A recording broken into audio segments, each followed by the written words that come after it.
Hello ನಮಸ್ಕಾರ ಸ್ನೇಹಿತರೆ. Finally Kaveri ಏನೋ ಮಾಡೋಕೆ ಹೋಗಿ ಇನ್ನೇನೋ ಮಾಡಿದ್ರಲ್ಲ.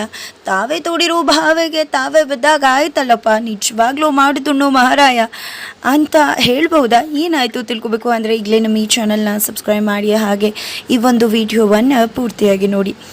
ಇಲ್ಲಿ ಲಕ್ಷ್ಮಿ ಮತ್ತು ವೈಶ್ ಇಬ್ಬರು ಕೂಡ ಮೊಬ್ಬಟ್ಟಲ್ಲಿ ರೈಡ್ ಹೋಗಿದ್ದಾರೆ ಅವರ ವಿಶ್ ಲಿಸ್ಟ್ನ ಕಂಪ್ಲೀಟ್ ಮಾಡೋದಕ್ಕೆ. ಅದರ ನಡುವೆ ಒಂದು ಟ್ರಾಫಿಕ್ ಕ್ಲಿಯರ್ ಮಾಡೋ ಪರಿಸ್ಥಿತಿ ಬರುತ್ತೆ.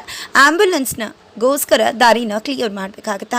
ಒಂದು ಗಲಾಟೆ ನಡೀತಾ ಇರುತ್ತೆ. ಆ ಒಂದು ಗಲಾಟೆನ ತಡೆದು ಲಕ್ಷ್ಮಿ ಟ್ರಾಫಿಕ್ ಕ್ಲಿಯರ್ ಮಾಡಿ ಆ್ಯಂಬುಲೆನ್ಸ್ನ ಹೋಗೋಕ್ಕೆ ಅವಕಾಶ ಮಾಡಿಕೊಡ್ತಾರೆ. ನಂತರ ವೈಷ್ಣವ್ ಬಂದಿದೆ, ಸೂಪರಿ ನೀವು ಏನ್ರಿ ಎಷ್ಟು ಚೆಂದಾಗಿ ಟ್ರಾಫಿಕ್ ಕ್ಲಿಯರ್ ಮಾಡಿದ್ರಿ ಅಂತ ಹೇಳ್ತಿದ್ದಾರೆ. ಎಷ್ಟು ಹೊಗಳಿದ್ರು ಸಾಲಲ್ಲ ಅಂತ ಹೇಳ್ತಿದ್ರೆ, ನೀವು ನೋಡಿದ್ರಾ ಅಂದಾಗ ಹೌದು ನೋಡಿದೆ, ನೀವು ಟ್ರಾಫಿಕ್ ಕ್ಲಿಯರ್ ಮಾಡೋದು ಎಲ್ಲವನ್ನೂ ನೋಡಿದೆ ಅಂತ ಹೇಳಿದಾಗ ಅದು ಆ್ಯಂಬುಲೆನ್ಸ್ ಒಂದು ಸಿಕ್ಕಾಕೊಂಡ್ಬಿಟ್ಟಿತ್ತು, ಗಲಾಟೆ ಮಾಡ್ಕೋತಿದ್ರು. ಹಾಗಾಗಿ ಅವ್ರಿಗೆ ದಾರಿ ಬಿಡಿ ಅಂತ ಹೇಳಿದೆ. ಅಷ್ಟು ಎಂಥದ್ದಾಗೆ ಸುತ್ತಮುತ್ತ ಎಲ್ಲರೂ ಕೂಡ ಕ್ಲಾಬ್ಸ್ ಹೊಡ್ಕೊಂಡು ಬಂದೇ ಬಿಡ್ತಾರೆ.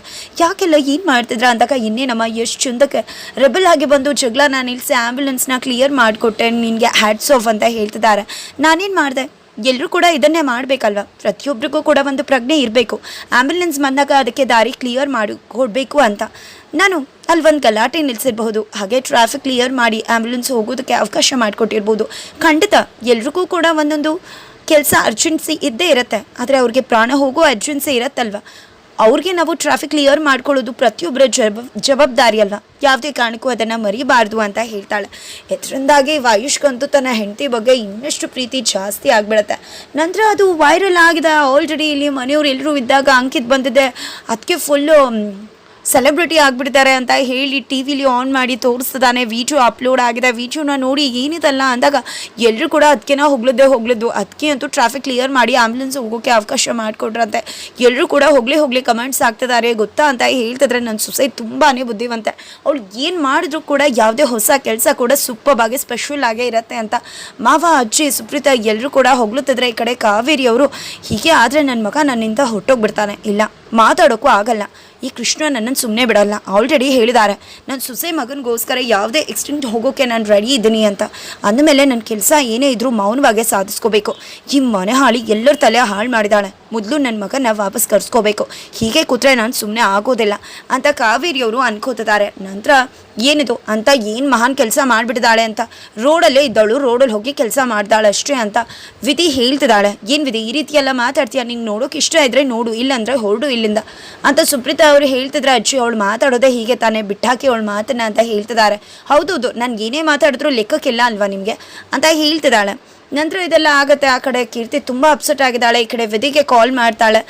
ವಿಧಿ ಆಲ್ರೆಡಿ ತನ್ನ ಲವರ್ ಜೊತೆ ಮಾತಾಡ್ತಿರ್ತಾಳೆ. ನನ್ನ ಫೋಟೋ ಕಳಿಸಿದೆ, ನೀನೇನು ರಿಪ್ಲೈ ಮಾಡಿಲ್ಲ ಅಂದಾಗ ಅದು ಕೂಡ ಮಾಮೂಲಿ ಎಲ್ಲ ಫೋಟೋ ಥರನೇ ಇದೆ ಅಂತ ಹೇಳ್ತಿದ್ದಾನೆ. ಆದರೂ ಕೂಡ ಸರಿ ಇಲ್ಲ ನೀನು, ಹಾಗೆ ಹೇಗೆ ಅಂತ ಇಬ್ಬರು ಕೂಡ ಹುಸಿ ಜಗಳ ಮಾಡ್ಕೋತಿದ್ರೆ ಅಷ್ಟರಲ್ಲಿ ನನಗೊಂದು ಕಾಲ್ ಬರ್ತದೆ, ಆಮೇಲೆ ಮಾಡ್ತೀನಿ ಅಂತ ಹೇಳಿ ಕಾಲ್ ಪಿಕ್ ಮಾಡಿದ್ರೆ ಕೀರ್ತಿ, ನೀನು ಕಾಲ್ ಮಾಡಿದ್ದು ಅಂದಾಗ ಯಾಕೆ ನನ್ನ ನಂಬರ್ ನಿನ್ನ ಹತ್ರ ಸೇವ್ ಆಗಿಲ್ವಾ ಅಂದಾಗ, ಯಾಕೆ ನಾನು ನಿನ್ನ ನಂಬರ್ ಸೇವ್ ಮಾಡ್ಕೋಬೇಕು, ನನಗೆ ಯಾಕೆ ಕಾಲ್ ಮಾಡಿದೆ ನೀನು ಅಂತ ಕೇಳ್ತಿದ್ರೆ, ನಿನ್ನ ಜೊತೆ ಮಾತನಾಡೋದಕ್ಕೆ ಅಂದಾಗ ಸುಮ್ಮನೆ ನಾಟಕ ಮಾಡಬೇಡ, ನಾನು ಏನು ಮಾಡ್ತಿದ್ದೀನಿ ನನ್ನ ಜೊತೆ ಮಾತಾಡಬೇಕು ಅಂತಲ್ಲ, ಅಣ್ಣ ಏನು ಮಾಡ್ತಿದ್ದಾನೆ ಅಂತ ತಿಳ್ಕೊಳ್ಳೋದಕ್ಕೆ ಕಾಲ್ ಮಾಡಿದ್ಯಾ ಅಂದಾಗ, ಇಲ್ಲ ವಿಧಿ ನಿನ್ನ ಜೊತೆ ಮಾತಾಡಬೇಕು ಅಂತಲೇ ಕಾಲ್ ಮಾಡಿದ್ದು, ನನ್ನ ಕೊರಿಯರ್ ಬರುತ್ತೆ ಇಸ್ಕೋತೀಯ ಅಂದಾಗ, ನಾನು ನಿನ್ನ ಮನೆಗೆ ಕೆಲಸ ಅವಳ ಯಾರನ್ನಾದರೂ ಹುಡುಗರು ಇಸ್ಕೊಂಡು ನನಗೆ ಯಾಕೆ ನಿಂದನ್ನೆಲ್ಲ ಕೆಲಸ ಮಾಡೋದಕ್ಕೆ, ಎಲ್ಲ ನಿನ್ನಿಂದನೇ ಆಗಿದ್ದು. ಲಕ್ಷ್ಮಿನ ಎಷ್ಟು ದ್ವೇಷ ಮಾಡ್ತೇನೋ ನಿನ್ನೂ ಅಷ್ಟೇ ದ್ವೇಷ ಮಾಡ್ತೀನಿ. ಇವತ್ತು ಏನಾಗ್ತಿದ್ಯೋ ಅದಕ್ಕೆಲ್ಲ ಕಾರಣ ನೀನೇ ಇದ್ದಿದ್ರೆ ಇವತ್ತು ನಿನ್ನ ಜೊತೆ ವೆಡ್ಡಿಂಗ್ ಆ್ಯನಿವರ್ಸರಿ ಆಗ್ತಿತ್ತಲ್ವ. ಅಣ್ಣ ಮತ್ತು ಅವಳು ವೆಡ್ಡಿಂಗ್ ಆ್ಯನಿವರ್ಸರಿ ಸೆಲೆಬ್ರೇಟ್ ಮಾಡ್ಕೊಳ್ಳೋದಕ್ಕೆ ಅದೇನು ವಿಶ್ವ ಮಣ್ಣು ಅಂತೆ ಮೊಪೆಟಲ್ಲಿ ಹೋಗಿದ್ದಾರೆ ಗೊತ್ತಾ. ಇದೆಲ್ಲ ಆಗ್ತಿರೋದು ನಿನ್ನಿಂದಾನೆ, ನಿನ್ನ ಕಂಡ್ರು ನನಗೆ ಡಿಸ್ಗಸ್ಟಿಂಗ್ ಅಂತ ಅನಿಸುತ್ತೆ ಅಂತ ವಿಧಿ ಕೋಪ ಮಾಡಿಕೊಂಡು ಕಾಲ್ ಕಟ್ ಮಾಡಿದ್ರೆ. ಈ ಕಡೆ ಕೀರ್ತಿಗೆ, ಹಾಗಿದ್ರೆ ನಾನಾಗ ನೋಡಿದ್ದು ವೆಡ್ಡಿಂಗ್ ಆ್ಯನಿವರ್ಸರಿ ಸೆಲೆಬ್ರೇಟ್ ಮಾಡೋಕ್ಕೆ ಹೋಗಿರ್ತಕ್ಕಂಥ ಕಪಲ್ಸ್ನ, ಹಾಗಿದ್ರೆ ಅವರಿಬ್ರು ಅಷ್ಟು ಖುಷಿಯಾಗಿದ್ರ ಅಂತ ಕೀರ್ತಿ ಅಪ್ಸೆಟ್ ಆಗ್ತಿದ್ದಾಳೆ. ಅಷ್ಟರಲ್ಲಿ ಅಮ್ಮ ಬರ್ತಾರೆ. ಏನಾಯಿತು ಕೀರ್ತಿ, ಯಾಕೆ ಆ ರೀತಿ ಬಂದ್ಬಿಟ್ಟೆ ಅಂದಾಗ, ಅಮ್ಮ ದಯವಿಟ್ಟು ಬೆಚ್ಚಟ್ ಮಾಡ್ಕೋಬೇಡ, ನನಗದು ಕಿರಿಕಿರಿ ಅನಿಸ್ತು ಅಂದಾಗ, ಆ ಥರ ಬರೋದಾ, ನನಗೆ ಎಷ್ಟು ಶಾಕ್ ಆಯಿತು ಗೊತ್ತಾ ಅಂತ ಹೇಳ್ತಿದ್ರಮ್ಮ. ನೀನು ಸ್ಟ್ರೆಸ್ ಮಾಡ್ಕೋಬೇಡಮ್ಮ, ಇನ್ನು ಮುಂದೆ ಆ ರೀತಿ ಮಾಡಲ್ಲ ಅಂತ ಹೇಳ್ತಿದ್ದಾಳೆ. ನೀರು ಬೇಕಾ, ನೀರು ತರಿಸ್ತೀನಿ ಇರು ಅಂತ ಕಾಲ್ ಮಾಡಿ ನೀರು ತರಿಸಿದ್ರೆ ವೈಷ್ಣವಿ ಅನ್ನೋ ಹುಡುಗಿನೇ ಬರ್ತಾಳೆ. ಮತ್ತೆ ವೈಷ್ಣವಿ ಅನ್ನೋ ಹೆಸರು ನೋಡಿ ಅಪ್ಸೆಟ್ ಆಗ್ತಿದ್ದಾಳೆ ಕೀರ್ತಿ. 1 ಗ್ಲಾಸ್ ನೀರು ತರೋದಾ, ದುಡ್ಡು ಕೊಡಲ್ವಾ, 1 more ಗ್ಲಾಸ್ ಬಾಟಲ್ ತೊಗೊಂಡು ಬನ್ನಿ ಅಂದಾಗ, ಏನು ಮಾತಾಡ್ತಿದ್ಯಾ ಕೀರ್ತಿ, ಸಾಕಾಗಲ್ವಾ ಅಂದಾಗ, ನೀನಿರು ಮಾಮ್ ಅಂತ ಹೇಳ್ತಾಳೆ. ಒಂದು ಬಾಟಲ್ ತೊಗೊಂಡು ಬಂದರೆ ಮತ್ತೊಂದು ಬೇಕು ಅಂತಾರೆ. ಹೀಗೆ ಹುಚ್ಚಿ ಥರ ಆಡ್ತಿದ್ದಾಳೆ. ಏನು ರೀ ದುಡ್ಡು ಪೇ ಮಾಡ್ತೀವಿ ಏನು ಅನ್ಕೊಂಡಿದ್ರೆ ಕಸ್ಟಮರ್ನ ಹಾಗೆ ಹೀಗೆ ಅಂತ ಜೋರು ಮಾಡಿ ವೈಷ್ಣವಿ ಅನ್ನೋ ಬೆಡಚನ್ನ ಕಿತ್ತು ಬಿಸಾದ ತಕ್ಷಣ ಈ ಕಡೆ ಅಮ್ಮ ಏನು ಮಾಡ್ತಿದ್ಯಾ ಕೀರ್ತಿ ಅಂತ ಹೇಳ್ತಿದ್ದಾರೆ. ದಯವಿಟ್ಟು ಸಾರಿ ಅಂತ ಆ ಹುಡುಗಿನ ಹೇಳ್ತಾರೆ. ಹುಡುಗಿ ಅಂತ ಇದು ಯಾವುದೋ ಹುಚ್ಚಿ ಇರಬೇಕು ಅಂತ ಅಂದ್ಕೊಂಡಿದ್ದೆ. ಹೋಗ್ತಾರೆ. Ma'am please I am really sorry, ಇನ್ನು ಮುಂದೆ ಈ ರೀತಿ ಮಾಡಲ್ಲ ಅಂತ ಹೇಳಿ ಫುಲ್ ಅಪ್ಸೆಟ್ ಆಗಿಬಿಟ್ಟಿದ್ದಾಳೆ ಕೀರ್ತಿ. ಈ ಕಡೆ ಕಾವೇರಿ ಅವರು ಏನಾದರೂ ಪ್ಲ್ಯಾನ್ ಮಾಡಲೇಬೇಕು. ಖಂಡಿತ ಯಾವುದೇ ಕಾರಣಕ್ಕೂ ಕೂಡ ನನ್ನ ಮಗ ಅವಳ ಜೊತೆ ಹೊರಗಡೆ ಇರಲೇಬಾರ್ದು. ಹಾಗಂತ ನಾನು ನೇರವಾಗಿ ಮಾಡೋದಕ್ಕಾಗಲ್ಲ. ಆದರೆ ನನ್ನ ಮಗ ವಾಪಸ್ ಬರಬೇಕು ಅಂದರೆ ನಾನು ಯಾವುದೇ ಲೆವೆಲ್ ಬೇಕಾದ್ರೂ ಹೋಗ್ತೀನಿ. ನನಗೆ ಎಷ್ಟು ಪೆಟ್ಟು ಮಾಡ್ಕೊಳ್ಳೋಕ್ಕೂ ರೆಡಿ ಆಗಿದ್ದೀನಿ. ಬೆಂಕಿಗೆ ಬೇಕಾದರೂ ಆಡ್ತೀನಿ. ಆದರೆ ನನ್ನ ಮಗ ನನಗೆ ಸಿಗಲೇಬೇಕು ಅಂತ ಯೋಚನೆ ಮಾಡ್ತಾರೆ ಕಾವೇರಿಯವರು. ನಂತರ ಆ ಕಡೆ ಲಕ್ಷ್ಮಿ ಮತ್ತು ವೈಶ್ ಇಬ್ಬರು ಕೂಡ ಮತ್ತೊಂದು ವಿಶ್ ಕಂಪ್ಲೀಟ್ ಹತ್ರ ಹೋಗ್ತಾರೆ. ಜೊತೆಗೆ ಅವಳು ವೈಷ್ಣವ್ ಲಕ್ಷ್ಮಿ ಕೆನ್ನೆ ಗೆಲ್ತಾರೆ. ಖುಷಿಯಿಂದ ಇದನ್ನು ನೋಡಿದೆ. ಲಕ್ಷ್ಮಿ ಕಳೆದೋಗ್ತಿದ್ದಾಳೆ. ಆಟೋಗ್ರಾಫ್ ಪ್ಲೀಸ್ ಅಂತ ಹೇಳಿ ಕೈ ಮೇಲೆ ಆಟೋಗ್ರಾಫ್ ಹಾಕಿಸ್ಕೋತಾನೆ ವೈಷ್ಣವ್ ಲಕ್ಷ್ಮಿ ಹತ್ರ.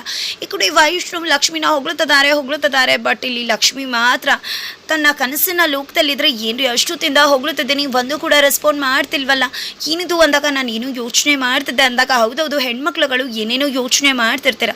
ಸರಿ ಆಯಿತು, ನಮ್ಮ ನೆಕ್ಸ್ಟ್ ವಿಶ್ ಕಡೆ ಹೋಗಬೇಕು. ನೆಕ್ಸ್ಟ್ ವಿಶ್ ಹೇಳಿ ಅಂತ ಹೇಳಿದಾಗ ಹಾಂ ಹೌದು ನೆಕ್ಸ್ಟ್ ವಿಶ್ ಹೋಗಬೇಕು ಅಂತ ಹೇಳಿದಾಗ ಏನು ವಿಷಯ ಅಂದಾಗ ಅದು ಅಂತ ಹೇಳಿ ಪ್ರಾಮಿಸ್ ಮಾಡಿ ಅಂದಾಗ ಏನು ರೀ 1 ವರ್ಷ ಆಯಿತು ಇನ್ನೂ ನನ್ನ ಬಗ್ಗೆ ನಂಬಿಕೆ ಇಲ್ವಾ ಅಂದಾಗ ನಂಬಿಕೆ ಅನ್ನೋ ದೊಡ್ಡ ಪದ ಬಳಸಬೇಡಿ.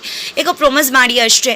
ನೀವು ನಾನು ಹೇಳೋದನ್ನೆಲ್ಲ ಕೇಳಬೇಕು, ಇಲ್ಲ ಅಂತ ಹೇಳುವಂಗಿಲ್ಲ, ನೋ ಅನ್ನೋ ಹಂಗಿಲ್ಲ, ಹೌದು ಅಂತಾನೆ ಹೇಳಬೇಕು ಅಂದಾಗ ಏನು ಹೌದು ಅಂತಾನೆ ಹೇಳಬೇಕಾ? ಸರಿ ಆಯಿತು, ಈಗೇನು ಹೊಸ ಕಂಡೀಷನ್ ಬರಬೇಕಾದ್ರೆ ನಿಮ್ಮ ವಿಶ್ ನಾನು ನನ್ನ ವಿಶ್ ನೀವು ಕಂಪ್ಲೀಟ್ ಮಾಡೋದು ಅಂತ ಮಾತಾಗಿದೆ ಅಲ್ವಾ ಅಂದಾಗ ಸರಿ ಆಯಿತು ಮಾತು ಕೊಡ್ತೀನಿ ಅಂತ ಮಾತು ಕೊಡ್ತಾರೆ.